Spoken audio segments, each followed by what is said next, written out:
اب کچھ خبریں تجارت کی دنیا سے۔ پاکستان انٹرنیشنل ایئر لائن کی پہلی پرواز آذربائیجان کے دارالحکومت باکو میں لینڈ کی گئی۔ باکو کے حیدرآباد ایئرپورٹ پر پرواز اور مسافروں کا والہانہ استقبال کیا گیا۔ PIA کے ترجمان عبداللہ حفیظ خان کی طرف سے جاری بیان کے مطابق آذربائیجان میں پاکستان سفیر قاسم محمد الدین، ڈائریکٹر ایئرپورٹ تنویر حسن اور وزیر ٹرانسپورٹ راشد نبی نے پرواز کا استقبال کیا، جبکہ PIA اور پاکستانی سیاحوں کے لیے نیک تمناؤں کا اظہار کیا۔ دوران پرواز کیک بھی کاٹا گیا اور مسافروں میں تحائف کے ساتھ کریا اندازی کے ذریعے موبائل فونز بھی تقسیم کیے گئے۔ PIA کی باکو سے لاہور کی پرواز PK 160 واپسی کے لیے روانہ ہوگی۔ خصوصی سرمایہ کاری سہولت کونسلر کی معاونت سے ڈیجیٹل معیشت کا نیا باب رقم ہونے جا رہا ہے۔ پاکستان کے پہلے ڈیجیٹل FDI فورم کا 29 اور 30 اپریل کو اسلام آباد میں انعقاد ہوگا۔ یہ فورم حکومت پاکستان اور ڈیجیٹل کارپوریشن آرگنائزیشن کا مشترکہ تاریخی اقدام ہے۔ ڈیجیٹل کارپوریشن آرگنائزیشن کی سیکریٹری جنرل دیما الیاح کی جانب سے اس اقدام کا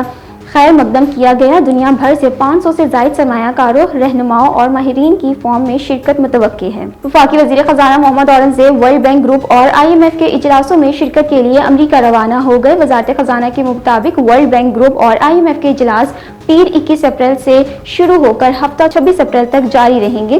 وزیر خزانہ محمد اورنگزیب ان کا اجلاسوں میں شرکت کے دوران عالمی بینک اور IMF کے اعلیٰ حکام سے ملاقاتیں کریں گی۔ محمد اورنگزیب برطانیہ، سعودی عرب اور ترکیہ کے وزیر خزانہ سے بھی ملاقاتیں کریں گے۔